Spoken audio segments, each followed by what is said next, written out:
the reason I'm saying this to you is you need to have vision past where you're in a burning house, right? And if you can put yourself into the future in the correct way, you'll gain composure in the present.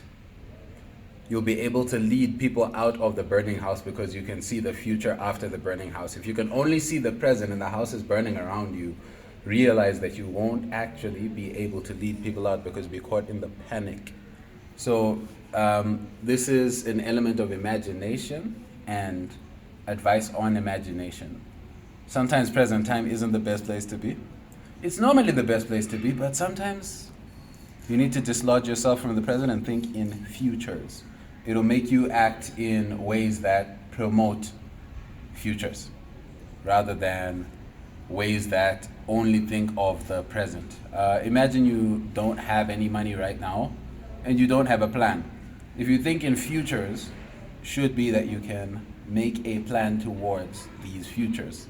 But if you can only think in the present, what will happen is you'll scramble and cope. But the entirety of your life will then become cope because you're not coping and organizing. You're just cope.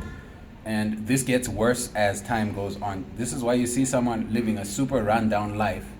They can only think of now, they can't create future. However, if you look at the greatest inventions in life, realize that the person had a normal life and they made that invention because they thought in futures. It is not that Thomas Edison was a baller and had a super rich family. He was kind of a normal guy. Tried to make a light bulb because his future thinking was strong enough. So realize that somehow the power of invention lies in thinking in futures rather than thinking in present time. And that's the greatest power of humanity. The reason that you have a shelter as good as the shelter that you have is because of the power of invention, imagination, thinking in futures.